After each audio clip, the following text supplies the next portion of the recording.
welcome to Aspire TV. My name is Tita and I will be your guest host for today. And we have a special guest. His name is Josh Beecher. Welcome, Josh. Thanks. Thank you so much for coming. So tell me a little about where you're from. Sure. So, born and raised in Bedford, New Hampshire. I've lived here my entire life. Currently go to school in Nashua. So. Do you have a big family, a little family? It's a good size. I have 3 brothers. Yeah, I would say that's a pretty big family. Overwhelms my mom a bit. So tell us why you're here today. From what we understand, you were born with some challenges. I was. Okay. Can you tell us a little bit about that? Sure. So, to start off, I was an identical twin, which that's its own challenge. But I was born with a clubfoot and Achilles tendon issues. Okay. So, the day I was born, I was casted. And then for the first 9 months of my life, I underwent weekly cast changes with those big old heavy plaster casts. Yeah. And then when I was 9 months old, I had my first surgery. It was a clubfoot correction surgery. Don't know too much about it because I was pretty young. So from there, we went on, and I was okay for a little while, hit all my milestones as a baby. Okay. Had another surgery when I was 3. It was a second clubfoot correction. Okay. And then when I was 5, I actually began to sprain my ankle a lot. So the doctor wanted to do a 3rd surgery, but my parents thankfully took me to Children's Hospital in Boston for a second opinion.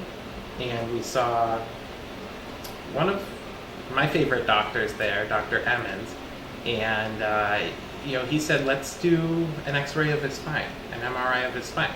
So we got the pictures back, and it turned out that I had a tethered spinal cord. So that's something where he wanted to get me in right away for that surgery. Right. So it was within several weeks. And then You were only 5 at this time.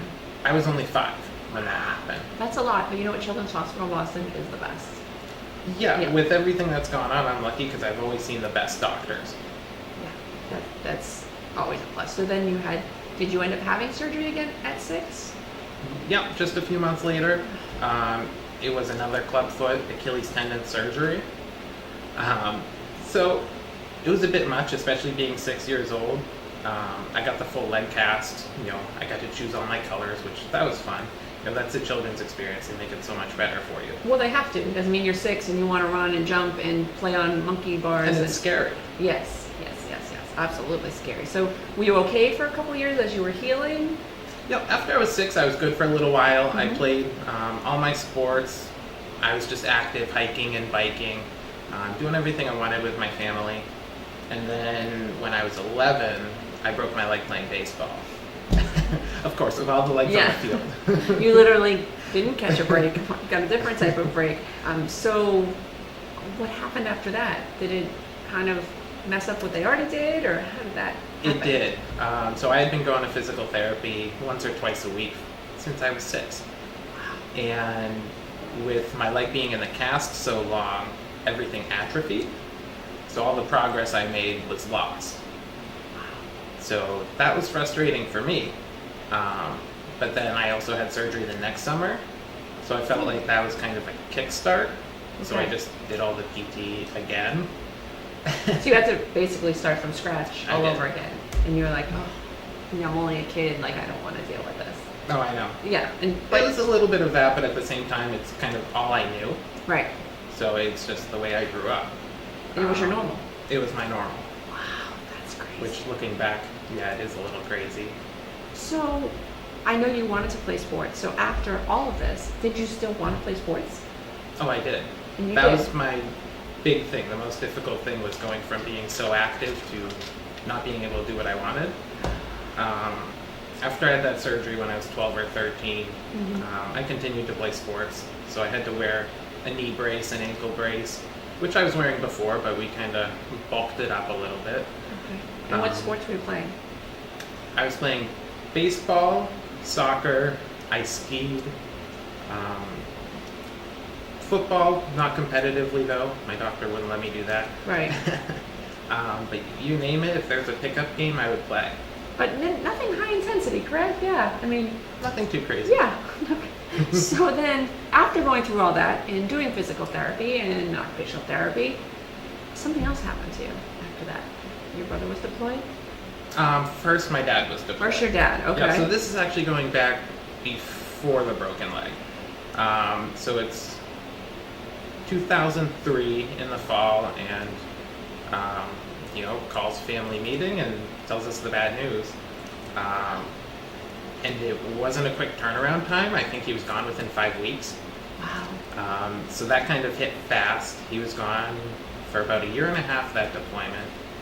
And just a couple weeks after he got home is when I broke my leg.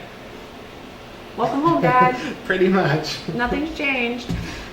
So then after your dad got home, then your brother was deployed? Or were they deployed at the same time?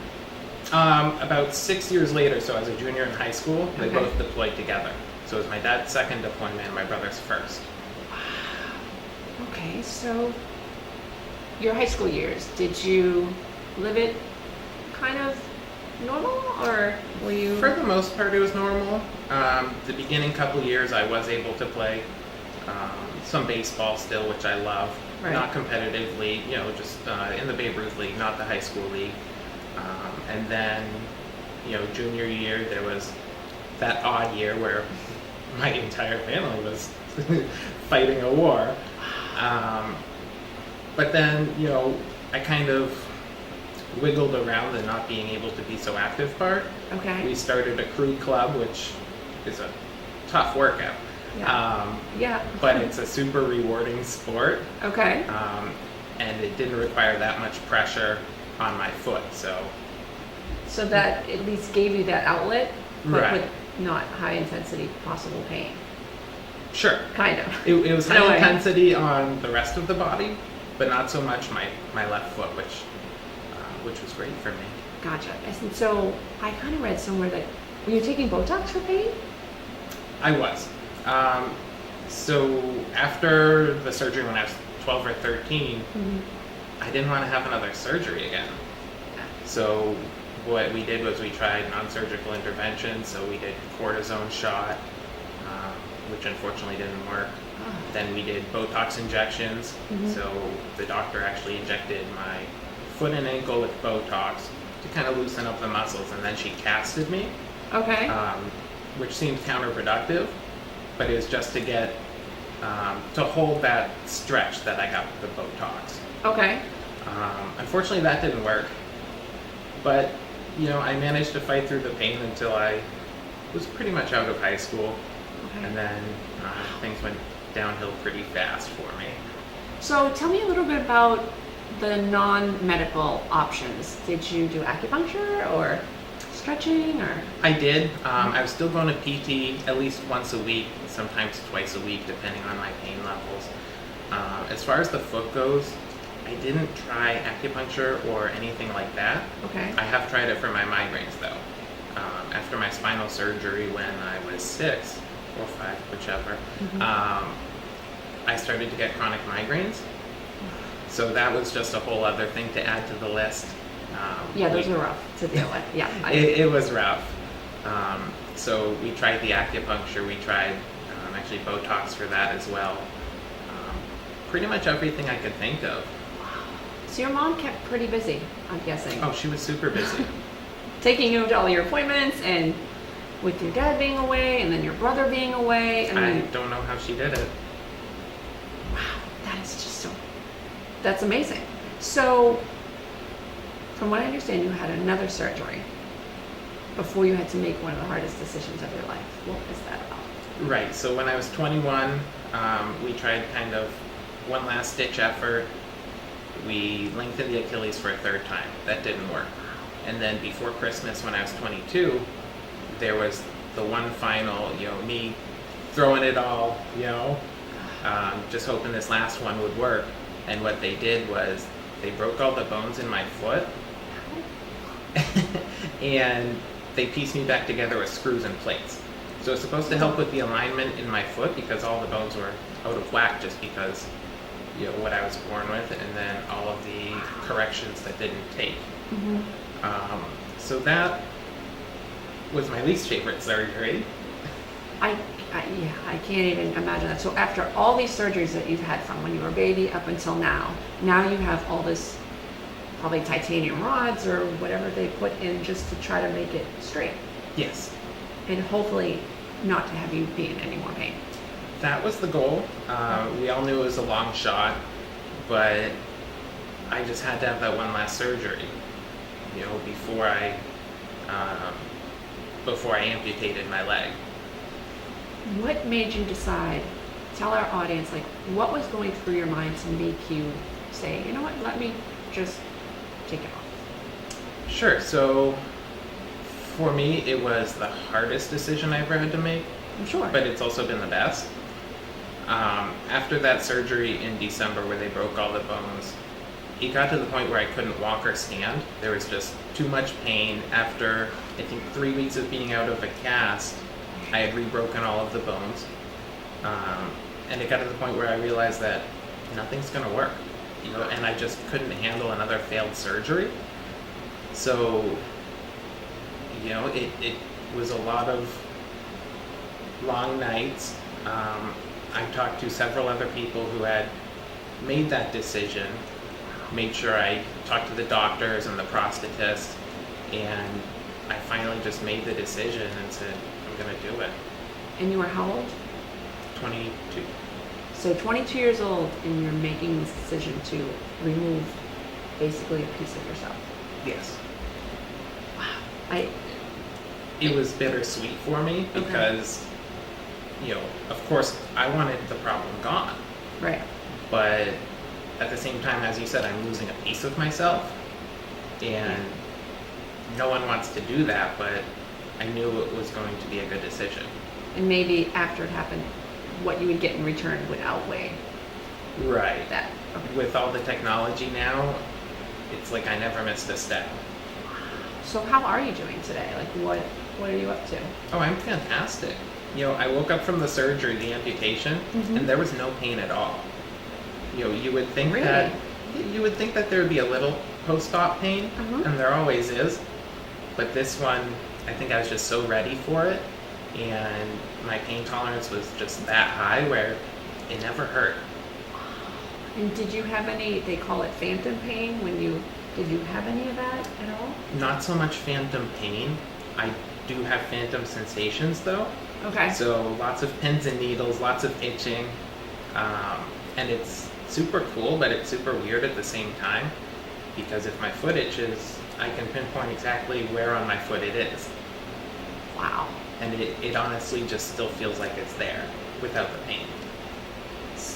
Talk to our audience and let us know that if you could give us any advice on anything that you've gone through and things that you've taken away from someone that may be going through the same thing right now, what could you tell them now being on the other side of it? Sure. So being on the other side, it gives you that perspective. When I was in pain, there was a video I watched. It was Jim Valvano's 1993 ESPY speech. Okay. And the one quote that stuck with me is, "Don't give up, don't ever give up." And I think that's applicable no matter what your situation is. Yeah. So Joshua, I understand that you're in college. I am. What do you want to do? So right now my degree is going to be in public health. Okay. It just gives me that broad perspective on medicine and everything that can affect a person's health. My ultimate goal after this, though, is to go to PA school. Okay. It's just something I love. I figure I have enough hospital experience. And for people that don't know what PA is, what is that? It's physician assistant. Okay. And do you think that this could segue for you to help other possible amputees? That's the goal. Okay. I don't know exactly what I want to do with it. I just know that, it'll be my turn to be on the other side of medicine, and just help people, whether it's, adults who've been through similar situations or kids at children's hospital. There's so many options. And that's the great thing about college, is that you get to figure it out and do a bunch of things. So when your brother and your dad were out in deployment, how was that for you? Like, how did, knowing everything that you had to deal with at home, how did they feel when they were out, fighting for the freedom of our country? How was that for you, knowing that, okay, my dad's here, but he's not here. Like, how did that make you feel as a kid? Right. So it was nice to know that he was always thinking of me. Mm-hmm. At the same time, you don't want him to be distracted on whatever his mission is. Right. And, obviously it's tough not seeing someone you love for, 12 or 15 months. Yeah. Especially not knowing if they're going to come home. It gets to that point in the deployments where every time you hear the doorbell ring, no one wants to answer it. Right, because And you it's- don't know who's It remains silent, it's not something you guys, as a family we talk about, Right. but it's just that knowledge of what if they're holding a folded flag. And for the second deployment, when my brother and dad were deployed at the same time, it's what if they're holding the flag, but who's the flag going to be for? Those things that you don't see on the news or, you don't even think about, that everyone takes for granted. There was a solid 2 years where we stopped eating dinner at the table because of the empty seats. It's that first night after deployment, we go sit at the table and everyone's like, this is wrong. Just things like that, and they wear on you. Oh, I'm sure. And then, so dealing with that and the emotional of that, now you're in physical therapy, you're dealing with everything that you're dealing with. So, God bless your mother, because she... I don't know how she did it. She probably coped somehow. I mean, women are resilient like that. Yeah, and it's amazing because my dad's first deployment when I was 10, she was getting her master's degree. So she was working in the school during days, but then going back to get her master's in education at nights. And I don't know how she did that while raising, 3 boys. And she was taking care of everything, basically, in the was. house. So, tell me, what was your main reason for wanting to be here today? Like, what do you want to tell us of what aspires you to do things? Sure. So my main reason is that I've always been trying to figure out, I've never been sad asking why me, but I've just been asking why. What's the purpose behind all of this? Right. And I still don't know, but I figure if I can help someone else in my process of figuring things out, why wouldn't I? Yeah. And that's a really great attitude to have, because a lot of people could become depressed or get Sure. into a whole different mindset. So, where do you see yourself in 5 years, 10 years? In 5 years, I don't really think that far ahead. In 5 years, I want to be in PA school Okay. or just out of PA school. My ultimate goal is to work in a Boston hospital because Okay. I've spent so much time there and I know what it's like to be a patient. I know how one nurse, one doctor can make a difference. Absolutely. Even not even talking about performing a surgery, just, talking to you after the surgery or whatever it is. I had a nurse steal a fan for me. So, do you think you're going to need any more surgeries going forward? Have you ever thought of, because I mean, you clearly have all these amazing goals. Have you ever thought about running the Boston Marathon? I never thought about it before the surgery, but it got to the point where I had never liked running. I go as far as to say that I hated running, Yeah, me too. but not being able to run was a lot worse. Right, because now you don't have a choice. Right. Right. Okay. And I'm that type of person anyways. I have that personality where if you tell me not to do something, well, tell me I can't do something, I'll find a way. So there are 2 doctors who told me I'll never run again. Well, now I'm planning to run a 5K in the spring and work my way up to the Boston Marathon. And that's, Not because I like to, because they said I couldn't. do you think after the bombing of Boston Marathon and seeing the people just come back strong, did that also inspire you to keep on going and keep moving forward? That was huge. And that really helped me when I was making the decision to amputate, Mhm. just to see how they could go from the top, all the way down to the bottom real so quickly and then get back up again, get back on their feet. 3 of them, 4 of them ran the marathon the next year. Yeah. That's amazing to me. And it helped too just because the team I had taking care of me was the same team that most of them had taking care of them. Right. So to see what could happen, You know you're there, like you're almost there. I knew I could do it. Yeah. So now with your physical therapy, do you still need to get Botox injections for pain or cortisone shots, or what are you doing if there's any type of pain left? Sure. There's actually no pain left, which is amazing. So you're happy about that? Big I'm time. super happy. But mainly in physical therapy, what we're working on now is just walking and how to walk properly, because I've always compensated so much with my right leg, my good leg, that I never knew how to walk properly. I didn't know the mechanics. Right. So now we're just doing that. So learning to walk, then we're going to learn to run. But everything's going real well. That is amazing. Like, you're inspiring me right now, and I don't like to run. It's like, maybe I'll run a mile from here to the corner. But I think, that's absolutely amazing. And how are you today? Like, how do you feel today? The best I've ever been. Multiple people have told me, and by multiple I mean like 20, they've told me that since the surgery I'm a completely different person. Because pain wears on you, and then you get rid of the pain, and it's like I remember what it's like to be happy again. And plus, you're growing up, so you're maturing. So everything that you've been doing since you were 2 years old really brought you to this point. Right. And just, in a way, you're like, okay, I got one Achilles out of the way. Now let's just pray that the other one just doesn't fail me as well. So do you feel you also have any challenges? And this is something that people may not ask you when you go clothes shopping. Is that, do you have to do something special with your pants? How does that affect you?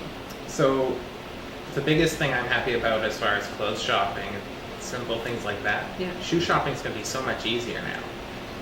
Because of all of the surgeries on my left foot, my foot was all a little crazy, so it was really difficult. But now, I can make my foot whatever I want it to be. And that's nice. That's perfect. So I want to thank you for coming on today, because here at Aspire TV, we love to talk to people that have done amazing things in their lives, have persevered through some painful things, and now you're on the other side of it, which is great. And if we can inspire just one person, that would be great. Absolutely. That's the goal. So thank you, Josh, for coming today. I really appreciate it. Thanks for having me. And we are here for Aspire TV. I'm Tita, guest host today, and thank you for listening and watching.